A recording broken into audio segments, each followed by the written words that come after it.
Warner Brothers is spending millions to bring millionaire Bruce Wayne and his alter ego to life.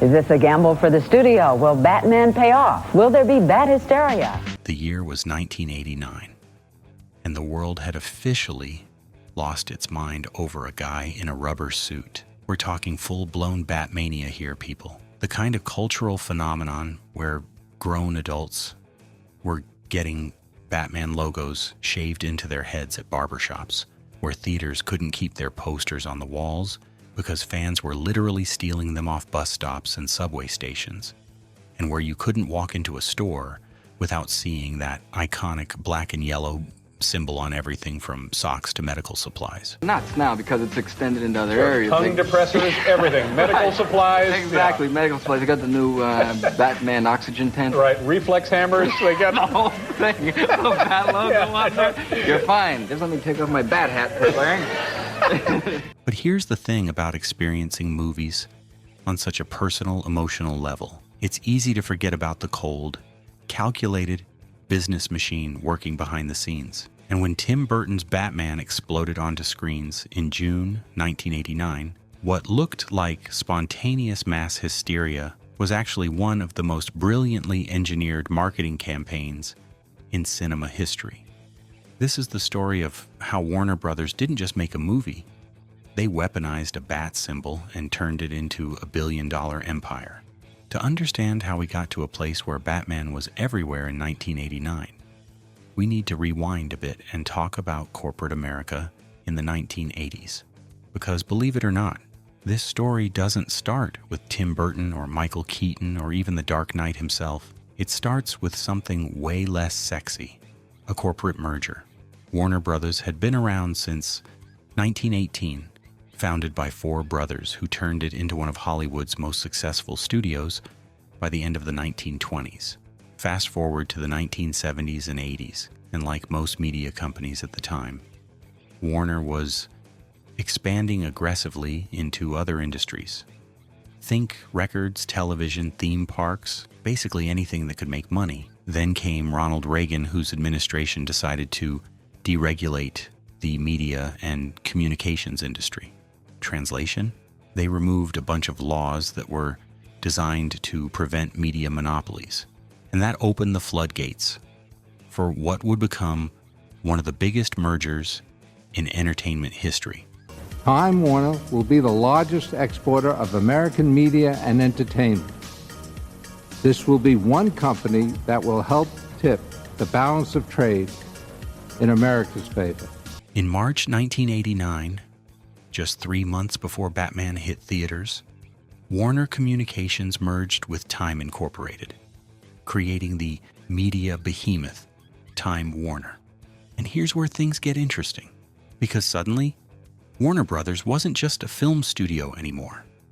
It was part of a massive conglomerate that owned comics, television networks, record labels, magazines, and pretty much everything else you could think of. Which meant that when Warner decided to make Batman, they weren't just making a movie. They were creating a multimedia, cross-platform, synergistic content delivery system, or as normal people would call it. They were about to sell you Batman in every way imaginable. Now, none of this would have been possible without one man, George Lucas. Stay with me here. I know we're talking about Batman, not Star Wars, but Lucas basically wrote the playbook that Warner Brothers would follow. When Lucas made the original Star Wars trilogy, he did something revolutionary. He realized that the real money wasn't in the movie itself, but in the lunchboxes, action figures, and all the other merchandise kids would beg their parents to buy. Lucas pioneered the licensing strategy that would change Hollywood forever. The brilliance? Movie-related products don't just make money, they also create free advertising for the film. It's the ultimate win-win. Even if your movie bombs at the box office, you might still recoup costs through toy sales alone. Other studios tried to copy this with big kids' movies like Ghostbusters, Gremlins, and Indiana Jones and the Temple of Doom. But the merchandise often flopped even when the movies succeeded. Roger Rabbit was a smash in theaters, but a flop in the toy stores. Apparently, people didn't find him lovable enough to want to take him home. But Batman? Batman was different. Batman came preloaded with decades of iconic imagery, memorable gadgets, instantly recognizable vehicles, and a symbol that could be slapped on literally anything. Plus, Warner already owned DC Comics. They'd bought it back in 1971, so they controlled the source material completely. Here's where our story takes an unexpected turn. Despite all this potential, there was one tiny problem going into 1989. People didn't really care about Batman. I'm serious. As late as February 1989, just 4 months before the movie's release, surveys showed incredibly low enthusiasm for Batman as a character. A top research firm asked people to rate their favorite cartoon and comic book characters, and Batman ranked below Betty Boop and something called Chicken Little. He was basically tied with the Incredible Hulk. Want to know what the top-rated characters were? The California Raisins? Yes, those singing raisins from the commercials were more than 4 times as popular as Batman. Industry consultants were literally advising potential licensees to stick with the old Adam West Batman instead of the new one. Even Warner Brothers was hedging their bets, mixing old and new imagery in their merchandising just in case. So how did they turn this around? Well, Warner had been quietly laying the groundwork since the mid-1980s. In the mid-80s, Warner published The Dark Knight Returns by Frank Miller, a groundbreaking comic series that reimagined Batman as a darker, grittier character for an adult audience. This wasn't just a creative decision. It was market research disguised as a comic book. The adventures of the Caped Crusader are fueling a $400 million industry that's growing by 25% each year. And who's buying all those comic books? The industry says that 70% are purchased by people over 21.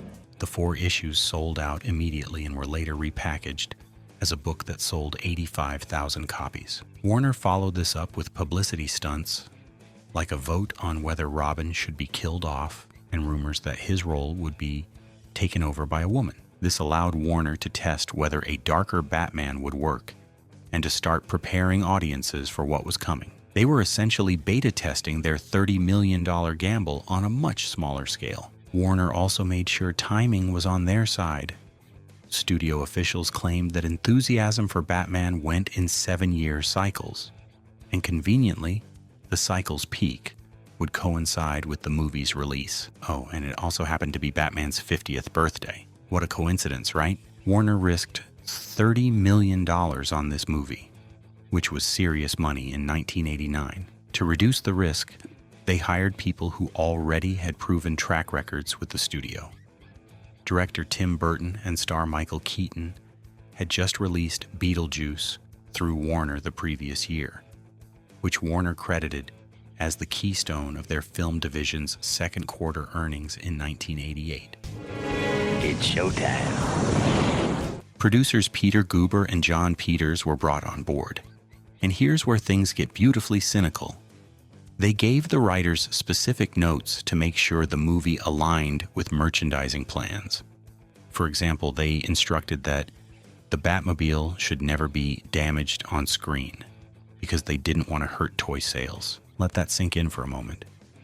Creative decisions were being made based on action figure sales projections. But the real masterstroke of casting? Jack Nicholson as the Joker. Warner had been eyeing Nicholson even before hiring Burton. As one of the biggest names in Hollywood, Nicholson was able to negotiate what might be the sweetest deal in cinema history. While his standard fee was $10 million, he agreed to take only $6 million up front on one condition. He wanted a percentage of the movie's profits, including merchandise sales related to his character. This turned out to be one of the smartest negotiating moves ever. Nicholson ended up making at least $60 million from playing the Joker, though some estimates put it closer to $90 million. That's about $194 million in today's money. Now let's talk about the real star of this story, the merchandise. Warner's merchandising plan was absolutely massive. There were more than 300 officially licensed products flooding the market.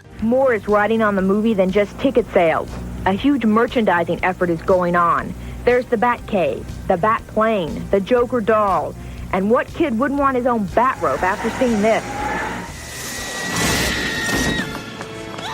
Just get those wonderful toys. Warner promoted their entire product line in theaters and even provided major theater chains with mail order forms for merchandise, giving the theaters a 2% rebate on sales. They literally turned movie theaters into Batman stores. What could you buy? Keychains, jewelry, buttons, books, watches, magazines, audiobooks, video games, cups, cereal, action figures, and approximately 1 metric ton of clothing. This included a rhinestone-studded jacket that cost just under $500 in 1989 dollars.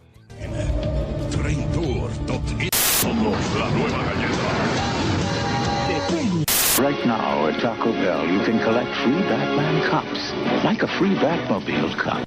Now with Batman, the cereal. Well, the merchandising is like...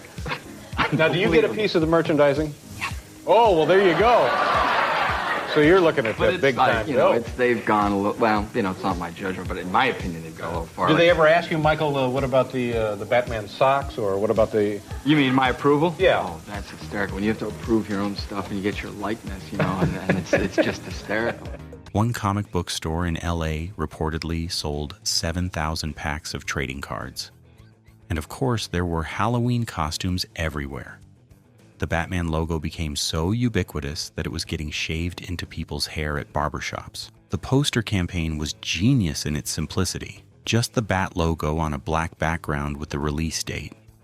No faces, no scenes, no tagline, just that iconic symbol. And it worked so well that roughly 1,200 posters were stolen from subways and bus stops by eager fans. The counterfeit market was equally insane. U.S. Marshals confiscated more than 40,000 fake Batman items. There were so many bootleg products that law enforcement had to get involved. Here's the really clever part. A lot of this merchandise was aimed at kids too young to actually see the PG-13 rated movie. Warner was essentially marketing a film they knew children couldn't watch by selling them toys. It was brilliant and slightly evil at the same time. But Warner wasn't content just selling toys and t-shirts to comic book fans and kids.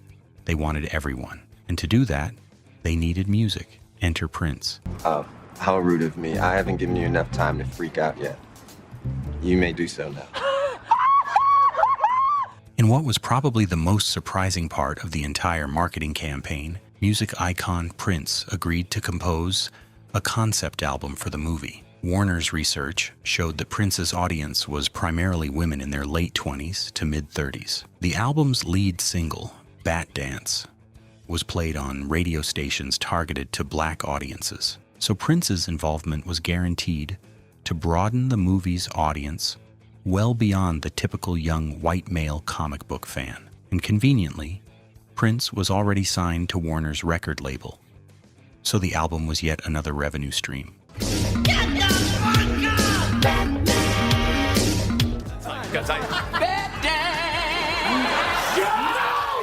This was surprising because Prince was known for demanding complete creative control on his projects.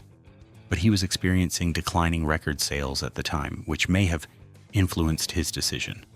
The choice of Prince actually started with Jack Nicholson, who was a fan and suggested him to Tim Burton. Burton reached out, and Prince, being Prince, was originally asked to contribute 2 songs but delivered 9 songs in just 3 weeks. Prince visited the set in early 1988 for inspiration. The album was recorded in just 6 weeks, with all songs supposedly written from the perspective of specific characters in the film. One exception was Party Man, which was inspired by Nicholson himself rather than the Joker. Prince, who hadn't met Nicholson before, was struck by his swagger. He just walked over, sat down, and put his foot up on a table, real cool.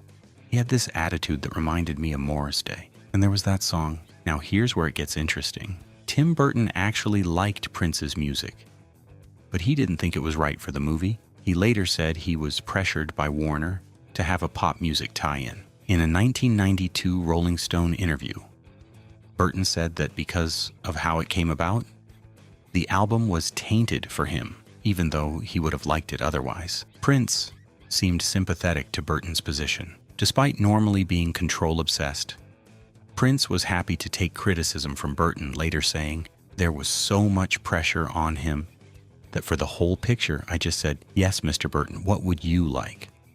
When Burton rejected the song 200 Balloons, written for the Joker's parade scene, Prince quickly wrote Trust to replace it. The collaboration was a massive success. The album sold over 2 million copies, and Bat Dance became Prince's first #1 hit since 1986's Kiss. The music video played in heavy rotation on MTV, becoming another piece of the Batman marketing machine. Fun fact, the soundtrack CD cost $25 in 1989. That's $56 in today's money for one CD. So did all this corporate synergy and cross-platform marketing and merchandise saturation actually work? Oh, you better believe it worked. Didn't take the summer solstice to make people go batty in Los Angeles. The premiere of the movie Batman did that job. It took 10 years for the movie to reach the silver screen, and it looks like it struck gold. Batman grossed $253.4 million, making it the 5th most successful movie of all time when it was released. It became the first movie to make $100 million in just 10 days. But here's the really insane part. The studio made $500 million from tie-in products. That's double what the movie itself grossed. Adjusted for inflation, we're talking over $568 million for the film and over $1 billion for the merchandise. Warner's strategy was so successful that the $30 million they spent wasn't just buying one movie, it was an investment in a franchise. Many of the materials created for the first film could be reused in sequels, which Warner was already planning. Batman was released on video less than 6 months after its theatrical premiere, an unusually short window that suggested Warner wanted to move quickly to the next film, while also feeding their home video, TV, and cable divisions. Craze Batman could be the movie of the decade. Wrap up the holidays with the perfect gift. Give them what they want. The movie of the decade. Wrap up the holidays with Batman. The gift you want to give. The gift they want to get. Batman on video cassette for sale at stores everywhere. It's impossible to ignore that Warner's approach for Batman, adapting proven source material, heavily marketing only a few tentpole films per year, licensing as many tie-in products as possible, and planning for sequels from day one, has become the dominant marketing strategy for Hollywood studios today. For better or worse, Batman was an early experiment in corporate synergy that paid off so spectacularly, it fundamentally changed the film industry. Every time you see a Marvel movie with 17 different product tie-ins, every time a studio announces a cinematic universe before the first film even comes out, every time you can buy a Happy Meal featuring characters from a PG-13 movie, you're seeing the legacy of what Warner Brothers did in 1989. They didn't just make a movie about Batman, they turned Batman into a template for how the entire industry would operate for decades to come. And apparently, it never gets old. I want to talk about this new Flash coming out where you're going to, you're back as Batman, and you, what does it feel like to be back in the suit and wear the suit again? Like riding a bike. Some things never change. The bat symbol is still everywhere, still making billions, still dominating pop culture. Warner Brothers figured out how to engineer mass hysteria in 1989, and they've been riding that cape ever since. And that's how you turn a guy in a rubber suit into a billion-dollar empire.